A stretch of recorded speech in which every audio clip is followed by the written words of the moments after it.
Buenos días, buenas tardes, buenas noches a quien nos esté sintonizando. Bienvenidos a otro episodio de Apolíneos. Hoy está aquí con nosotros el doctor Serna, que nos viene a platicar de un tema súper interesante. Bienvenido, doctor, primero que nada. Bueno, el Muchas doctor... gracias por la invitación. Perfecto. El doctor José Guadalupe Serna Naranjo es un profesional de la educación que se ha dedicado el mayor tiempo de su vida a la docencia y a prepararse para esta misión realmente. Estudió Humanidades y Filosofía durante 4 años. Posteriormente realizó una licenciatura y bachillerato pontificio en Teología en la Ciudad de México. Continuó con sus estudios y realizó una especialización teológica en la ciudad de Roma, en el Pontificio Ateneo de San Anselmo. Regresa a México y desde el 2002 inició su labor de docente a nivel licenciatura. Cuenta con una maestría en Humanidades con acentuación en Ética, así como otra en Educación con acentuación en Enseñanza y Aprendizaje. Y es doctor ahorita en calidad de innovación educativa. Igualmente trabajó como traductor del portugués al español, también ha ejercido como profesor del español para extranjeros y de italiano. Ha participado y conducido 2 programas de radio, El Crisol Radiofónico y hasta la fecha el programa Humanística en Radio D. En el presente es profesor de nivel maestría en Educación, Humanidades y Psicología. Sus especialidades de estudio son las áreas de Humanidades. Es director actualmente del Departamento de Educación y Humanidades de la UDEM, y mientras que al mismo tiempo participa como diseñador instruccional de distintos cursos de educación y filosofía en distintas universidades e instituciones educativas de los estados de Nuevo León, Coahuila y Colima. Nuevamente, doctor, bienvenido, me da mucho gusto tenerlo por aquí. Yo creo que a todos, realmente. Gracias por la invitación. Me da mucho gusto y por alguna otra causa no se han puesto de acuerdo de estar aquí presente, pero aquí estamos con mucho gusto. Excelente. Bueno, hoy tenemos un tema muy interesante que es el lenguaje construyendo la realidad, ¿verdad? Que es algo que, si bien no nos damos cuenta, está por todos lados. Entonces, bueno, me gustaría primero preguntarle, doctor, ¿realmente es el lenguaje un medio de acceso al conocimiento o la realidad? Porque sé que hay algunas posturas que opinan otras cosas, pero platíquenos, ¿en dónde se posiciona? Es muy largo el tiempo. La explicación es bastante larga. Estamos hablando de años de estar reflexionando, por no decir que de siglos, inclusive de milenios de estar discutiendo de esto. Si nos pudiéramos remontar hasta la misma Grecia, la misma discusión que hace el mismo Platón teniendo a Sócrates en la discusión específicamente en el ese ya sería bastante como los primeros esbozos occidentales, aclaro, occidentales, porque de repente somos así como muy dados a explicar que todo es como si los griegos hubieran inventado todo, no, desde la explicación dada por Platón, donde utiliza específicamente al Crátilo, a Hermógenes y al mismo Sócrates para discutir acerca de si verdaderamente el lenguaje representa la realidad o no. Entonces, pues se nos vamos a encontrar con esa postura. Habrá quienes digan que esa postura el lenguaje expresa la realidad de las cosas, ¿sí? Y habrá quienes digan que no, que es pueden ponerse de acuerdo, es un convencionalismo específicamente para llegar a eso. Esas discusiones ya están desde la antigüedad en Grecia. Y entonces veremos a quienes tomarán posturas más por el naturalismo, de decir, bueno, en esta postura es más acercada a la realidad y el nombre de las cosas o el nombre de los objetos tiene un nombre con respecto a una circunstancia, a una cualidad de la realidad. Y habrá otros que dirán, no, nos hemos puesto de acuerdo y conforme nos hemos puesto de acuerdo podemos llegar a un consenso específicamente. Esto no es tan sencillo, ¿eh? Ha sido una discusión paulatina a través del tiempo para poder descubrir la realidad. En otros momentos se querrá reflejar que el lenguaje refleja la realidad. Otros dirán, no, el lenguaje no refleja la realidad, el lenguaje refleja el conocimiento. Y otros dirán, no, refleja la experiencia. Otros no, refleja la conexión. Entonces, no hay específicamente para decir, ¿refleja la realidad? Sí, sí refleja la realidad. ¿Dónde? A través del conocimiento adquirido. Eso sí podríamos explicar que esa ha sido la discusión a través de los siglos. Es interesante, pues como bien usted comenta, digo, es una discusión que tiene siglos, no es algo que ha parado hoy por hoy. La filosofía del lenguaje sigue intentando, pues, dar respuesta a muchas cosas desde diferentes perspectivas. Y algo que creo que es interesante es, me gustaría que nos comentara cómo ha evolucionado pues este proceso de acercamiento al estudio del lenguaje, particularmente en Occidente, que es lo que más estudiamos, por ejemplo, aquí en México. Sí, sabes que hay un detalle, tiene que ver con cuestiones epistemológicas. Pareciese que tiene que ver con cuestiones, a veces hasta semióticas, que también no tiene que ver, pero más adelante en el proceso. Pero tiene que ver con un posicionamiento epistemológico, porque quien tiene un posicionamiento empirista buscará que el reflejo del lenguaje tenga que ver con la experiencia vivida. Pero quien tenga un posicionamiento racionalista tratará de ver que la experiencia del lenguaje es una experiencia cognitiva. Entonces, a lo largo de los siglos, esas han sido como los dos pilares donde se ha ido discutiendo, mientras que los empiristas están tratando de expresar esta realidad a través de esas experiencias, los racionalistas tratan de descubrir que ese conocimiento adquirido desde aquí es el que ha reflejado este lenguaje expresamente. Después, posteriormente, entraremos con todas las cuestiones semióticas y todas estas conceptualizaciones. En medio también estará la discusión de si la gramática es parte de esta traducción del lenguaje, si manifiesta esta realidad del lenguaje, y encontraremos a autores que se esforzaron, que trabajaron por especificar la gramática, por especificar los componentes gramaticales para expresar el lenguaje. Pero en el trasfondo epistemológico siempre estará la discusión entre si es empirista, si es racionalista, si es realista, el posicionamiento para expresar el lenguaje, ¿verdad? Claro, ni se diga que ha habido autores muy conocidos como Russell, Freya, Sí. Chomsky, Zubiri, que han intentado pues abordar desde diferentes posicionamientos epistemológicos, como usted comenta, pues esta problemática. Lo interesante entonces, diría yo, es si el lenguaje, por tanto, desde su posicionamiento, doctor, es referencial a la realidad o es utilitarista realmente. Aquí tendríamos que tomar a Wittgenstein, definitivamente. Wittgenstein es el punto, tanto el 1 como el 2, tendríamos que ver esa referencia. El Wittgenstein 1 es referencial y cuando refiere a estructuras. Lo que nosotros hacemos es traducir las estructuras y estas estructuras son traducidas. Entonces, por eso cuando Wittgenstein dice, pues, si no tenemos nada que decir, mejor no hablemos, ¿verdad? Es porque no estamos reflejando la referencia específica que estamos trayendo.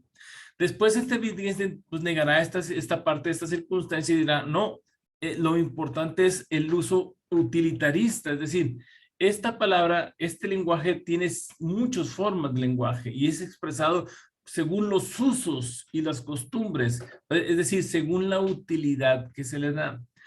Algunos autores se inclinarán más por la primera propuesta, más lógica, más establecida dentro de estos parámetros lógicos, que referenciales a estos procesos encuadrados de un proceso lógico, y habrá otros que se irán más por la segunda postura, más utilitarista, es decir, no, el lenguaje ha evolucionado y como ha evolucionado en este proceso, tiene que ver concretamente con un uso y costumbre al que hay que entender, al que hay que comprender y estar concretamente en esto, él dirá, los juegos de familia específicamente. Claro, esta cuestión como de la referencia me recuerda mucho a Frege, de hecho, Sí, acabamos de verlo en clase y precisamente pues este postulado de que existe un signo, un sentido y una referencia y cómo nuestro lenguaje natural precisamente se convierte en más complejo, porque muchas veces un signo podrá tener un sentido, pero tiene muchísimas referencias, ni se diga en el español, en el español mexicano que usamos en día a día. Muchas veces nuestra forma coloquial de hablar tiene una cantidad enorme de referencias que si bien no eres parte de un contexto cultural, de un momento, de una colonia, de un espacio temporal en el tiempo, pues es realmente complicado entendernos, ¿verdad? Que creo que esa es una pregunta importante a responder. ¿Cómo nos entendemos? Precisamente porque hay muchos autores que desde diferentes puntos nos dicen, bueno, nos entendemos porque tenemos referencia. No, nos entendemos porque tenemos una estructura ya o sea, nuestra cabeza, organizada, sí. ajá, que nos hace entendernos. Ni se diga Kant con su precisamente Claro. pues, estructura a priori. Entonces, es interesante ver cómo, pues sí, hay posturas que como bien como Freire bueno, es que yo soy fan de Freire aparte. Sí, ok. Sí, ya me di Desde, cuenta, no pasa sí, nada. desde esta parte de decir, bueno, existe un lenguaje natural, no significa que sea no significa que sea malo. Es un lenguaje natural con el que a veces sí nos entendemos pero necesitamos llegar a un lenguaje lógico, precisamente como utilitarista, para poder conversar de forma más científica sobre ciertas cosas que tengan una sola referencia. Sí, sabes que aquí sabes que ayuda mucho. Una de las cosas que me ayuda mucho para a que entendamos este proceso experiencial, cognitivo, referencial, utilitarista, es los niños, los bebés. El bebé nace y empieza a jugar, y empieza a interactuar con su mundo. La primera referencia es su mano. Su mano empieza a ser la distancia específica donde se empieza a expresar. Y luego empieza a copiar sonidos, empieza a copiar frases y va pasando por procesos experienciales concretos que después va haciendo procesos cognitivos superiores, paulatinamente en ese proceso. Entonces, esto lo va aprendiendo desde la experiencia, después de esta cognición que paulatinamente va a ir evolucionando y después va a hacer referencias a estos procesos aquí específicamente que aprendió, pero también después pasará a hacer usos, a entender los usos y las costumbres de las cosas. Por ejemplo, una mala palabra o una palabra altisonante. Hay niños que las dicen porque escuchan a los adultos y están mal ubicadas, pero hay niños que utilizan una mala palabra y la utilizan exactamente en el punto justo que debe ser utilizado. Igual una mala palabra o una buena palabra, pero ¿es por qué? Porque ese niño ya comprendió el uso de la palabra en el momento justo y adecuado de las cosas. Claro, sí, creo que es un ejemplo muy claro, ¿no? De cómo hacemos referencias y comprendemos el uso mediante nuestro desarrollo, porque es algo que parece ser como muy inherente a nosotros. Igual yo voy a ser medio chomskiana aquí, en el sentido de algo que parece inherente en la forma en la que hablamos nuestro lenguaje natural, pero pues parece que aprendemos de esa manera mediante que avanzamos en la vida. Algo que me interesa responder o que nos responda más bien en esta sesión, doctor, es precisamente, bueno, a partir de Nietzsche, a partir del nihilismo, bueno, se cuestiona si el lenguaje es realmente una base para hablar sobre la realidad. Pues si nada es verdad y todo es juego de poder y todo son estas cuestiones, pues lo interesante es ver si el lenguaje cambia por mandato y solamente es una cuestión de quién lo cambia, quién lo, vamos a decir, lo pone, o es un proceso realmente la forma en la que nuestro lenguaje va evolucionando y cambiando. Fíjate, esa pregunta es muy interesante, pero es muy complicada al mismo tiempo. Pareciese que en estos tiempos quisiéramos tomar un mandato y hacer una imposición lingüística, es decir, esto se dice así y esto se tiene que utilizar de esta manera. Yo creo que este es un error. Creo que hay un error aquí en este proceso. El lenguaje ha evolucionado de procesos fonéticos, ¿sí? De procesos de interpretación naturalista y de procesos de interpretación convencionalista en estos procesos. Yo creo que hay más convencionalismo que naturalismo, desde luego, pero estos procesos han ido evolucionando. De hecho, nuestra lengua, por ejemplo, nosotros somos un derivado de cuántas lenguas antes de llegar a la que tenemos. Pero, por ejemplo, el español, el mayor porcentaje de las palabras del español son griegas y latinas y que en muchas de las ocasiones ni siquiera fueron traducidas haciendo un concepto de hermenéutica muy moderno si tú quieres, de traducir qué significa en este idioma. No, fueron transliteradas en el mismo sonido. O sea, el sonido de una lengua pasó a otra y entonces solamente fueron fonéticamente copiadas. Y entonces estos procesos, por ejemplo, te encontrarás palabras que en italiano se dicen de una manera, en español de otra, en portugués de otra, en francés de otra. ¿Por qué? Porque los procesos fonéticos de copiados fueron distintos, se fueron acoplando. Y entonces, así en el camino, estos procesos fonéticos fueron evolucionando y haciendo que una palabra tuviera un concepto u otro. También llega un momento en que en una palabra cae en desuso porque a lo mejor su raíz su raíz es muy antigua o su raíz no evolucionó y a lo mejor en este momento tuvo otro contexto diferente. Pero este proceso es paulatino, es constante en este sentido. Ahora, ¿qué sucede? En la actualidad a veces se quieren hacer imposiciones culturales. No dejamos de pensar también que el lenguaje tiene que ver con la cultura. Entonces, si una cultura mayoritariamente tiene ciertos parámetros, cierto establecimiento de ciertas estructuras culturales en las que se basa este lenguaje. Hacer una imposición es bien complicado porque es ir contra todo el contexto cultural. Lo más saludable o lo más, no estoy diciendo que sea saludable o sano, pero lo más entendible es que el proceso vaya generándose paulatinamente hasta que todos lleguemos al cambio adquirido. Pero hacer una imposición en este momento es ir no solamente contra la parte de las expresiones, es ir contra la cultura misma. E ir contra la cultura misma, la misma cultura se encargará de rechazar, a veces en, en estos aspectos mayoritarios, de rechazar el lenguaje impuesto. Entonces, no es tan sencillo, no es tan sencillo, pero el lenguaje sí tiene un proceso. Así como el proceso infantil que nosotros tenemos de esta fase experiencial cognición, vamos desarrollándolo hasta un momento en que se modifica. El lenguaje tiene este mismo proceso, de los procesos fonéticos, de los procesos naturalistas, de los procesos convencionalistas, de los procesos que vamos realizando paulatinamente, que van cambiando de usos, que van cambiando de palabras, que van cambiando de... Esto es un proceso natural. Habrá palabras que ahorita sean muy aceptadas y que paulatinamente van a seguir siendo parte de la cultura. Habrá palabras que a lo mejor ahorita se impongan o habrá palabras que se desechen ahorita y que en el futuro ya no tengan ninguna resonancia ni ningún significado, ni sean convalidadas por la cultura existente. Entonces, sí tiene que ver con un proceso específicamente. Sí, esto me recuerda mucho a una broma que hacemos precisamente en clase, en donde hablábamos de que pues la palabra impreso, ¿verdad? Se imprime, es algo, está impreso, pero que ahora ya se está correctamente por la RAE decir imprimido, cosa que a nosotros nos parece extraño porque ese cambio nos pasó justo cuando nosotros estábamos, tal vez, no sé, en secundaria, entrando a prepa. Entonces, fue algo como muy, muy chistoso ver cómo hay cosas que a nosotros nos parecen extrañas por la forma en la que el lenguaje se ha evolucionado precisamente y a cómo estamos acostumbrados. Pero el contexto, la cultura, algo que se utiliza mucho como la palabra imprimido, tal vez nosotros no lo utilizamos porque en lengua, por así decirlo, está Claro. utilizado incorrectamente, pero se tuvo que imponer de cierta manera por el contexto cultural en el que vivimos precisamente porque la gente lo utilizaba. Y entonces es interesante preguntar si el lenguaje es el que se debe de adaptar a la gente o las personas al lenguaje, ¿no? Precisamente como decir, pues si ya tenemos la palabra impreso, ¿por qué agregar la palabra imprimido?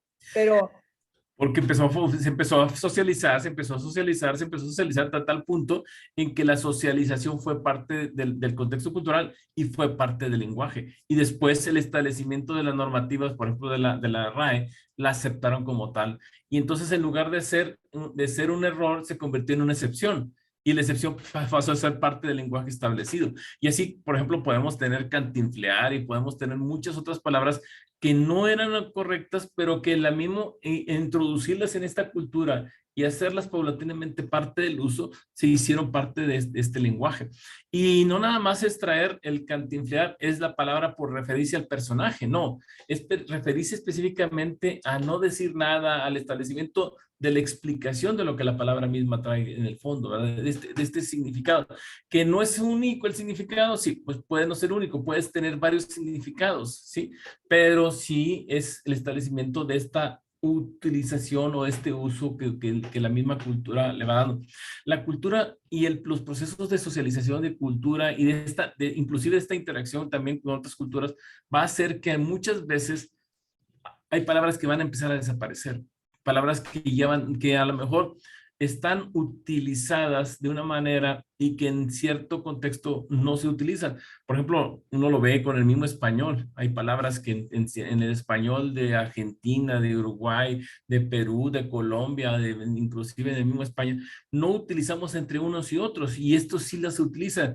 Y hay quienes esa palabra tiene unas raíces muchísimo más antiguas y hay quienes tienen unas raíces más modernas y luego no podemos negar la mezcla entre las diferentes lenguas con las que se han asociado. En el caso nuestro con las árabes, en cierto caso con el contexto, en cierto momento que se mezclaron con la parte de la latina y la griega, pero se mezclaron con las partes francesas y toda esta evolución que se ha ido dando paulatinamente.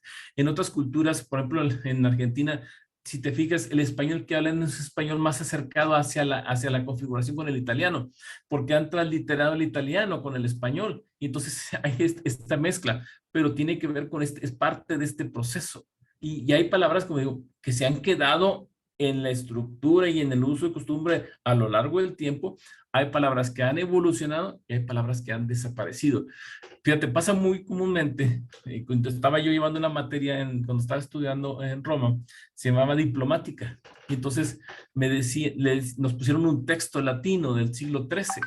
Y entonces cuando pusieron el texto latino del siglo XIII nos decían, bueno, ¿qué dice aquí? Y entonces empezamos a traducir con un diccionario actual. Entonces nos dice el profesor, no, esto no se puede hacer. Porque si ustedes van a traducir con un diccionario, van a traducir lo que dice actualmente. No, hay que ir a traducir lo que dice el texto, hacer hermenéutica del texto.